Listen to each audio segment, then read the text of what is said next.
Hello, welcome to the Curiosity Show. In today's program we'll show you how to turn pebbles into animals. And you'll see an ordinary hen's egg act as a submarine.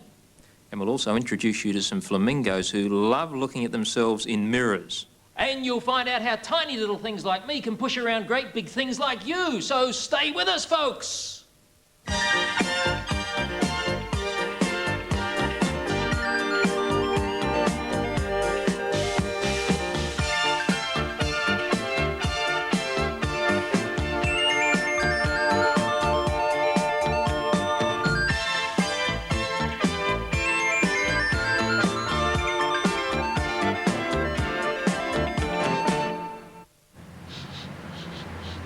Hi. It smells all right, but of course the best test for an egg is to shove it into a bowl of fresh water. And if it's a fresh egg, it'll sink. And if it's a bad egg, it'll have so much gas in it, it'll float like a balloon. So, what do you make of this? There's an egg in a jar of water, but it's neither sinking nor floating. It's not frozen there. If I give it a prod, you'll see that it bounces around, but it always comes back to the middle of the water. It's neither at the top nor at the bottom. Well, that really tells you less about the egg than it does about the liquid. But stay with us and I'll show you how to set up an egg that does that. Curiosity. Oh, I love the long jump. After you, Grimace. Here I go.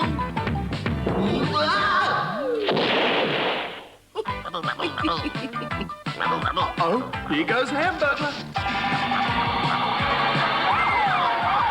My turn. Now that was a long jump. Hi, Ronald. Hi. What kept you, Grimace?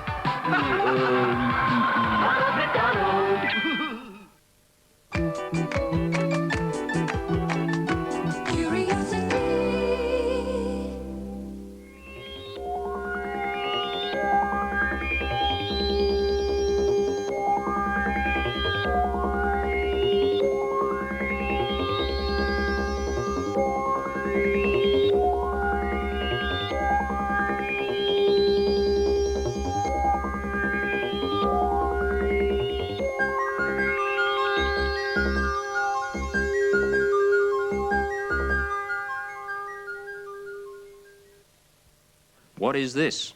It's a rudder from a sailing boat. And this handle is called a tiller. And the tiller moves the rudder.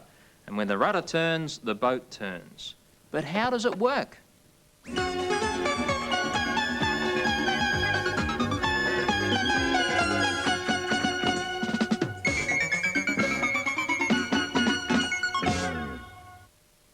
Well, that's a rudder, but how does it work? Well, I'm glad you asked. Actually, it's a little bit like a wind vane. You've seen wind vanes on the tops of buildings, haven't you? They show you from which direction the wind is coming. How do they work? Well, here's my little model of a wind vane here. I've made it from a drinking straw, piece of cardboard for the vane, which is the rudder-like part, and just a little piece of plasticine at the other end to make it all balanced. Pin through the centre onto a coffee cup. That'll swivel around. Now, presently there's no wind blowing at all, but when I turn the electric fan on, the wind will be coming from this direction. What's going to happen? Well, it'll pile up on this side of the vane, won't it? There'll be an increase in pressure. What do you think it'll do to the vane? Let's see what happens. Switch it on. And did you guess correctly? Of course you did. It piled up on that side of the vane, pushed the wind vane around so that it pointed into the wind, and it told us from where the wind was coming. If I pull it over in this direction, this time the wind is piling up here. So there's a high pressure here. Actually, something else is happening. The wind has to race around the other side very rapidly, so there's a low pressure there, so that's pulling, pushing here. If I let it go, back it goes and points into the wind. So that's a kind of a rudder. And boats and planes and all sorts of things use rudders to steer themselves. Imagine I'm a plane flying through the air. There's my rudder. At the back of a plane, on the tail, there's usually a rudder, a bit like that. Now, if I want to turn myself in that direction to my left, what I have to do is to pull that over in that direction. Now the wind which is rushing past me will pile up on that side of the rudder and push the rudder and me in that direction, and I'll turn. And the same sort of thing happens in boats. There it's not wind rushing past the rudder, but water. You remember when we showed you Australia 2, that we saw all sorts of wonderful things like the wing keel, but we also saw a blade poking down at the back, and that's the rudder. And that innocent little blade is the thing that steered the boat as it won America's Cup.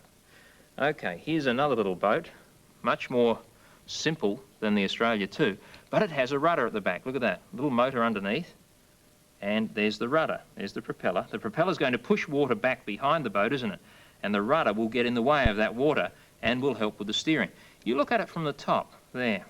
Now, if we want the boat to turn right in that direction there, what has to happen to the rudder? Well, that has to go right as well, so that we get a piling up of water, increase of pressure here, and it'll push the whole boat in that direction. If we want the boat to turn left, on the other hand, we turn the rudder in that direction. Now, the water will pile up here, increase in pressure, and it'll push the whole boat in that direction. That's what should happen. Let's see if it actually does. It has a clockwork motor, this one, unlike Australia 2. So I can wind it up, and in a moment, the propeller will whiz around, and hopefully it'll cause those things to happen in the region of the rudder, and we should get a steering effect on the boat.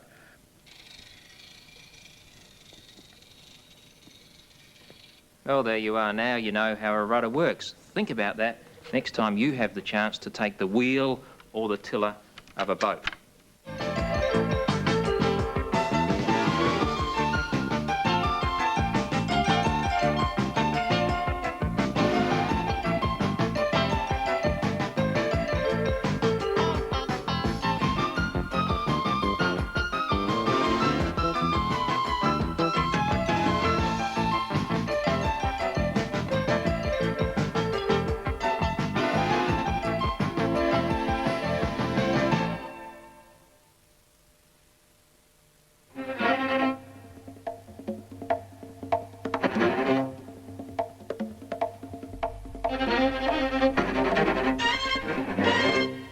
Flamingos are very distinctive creatures, the way they stand there on their great long stoot-like legs and their heads all tucked up like that.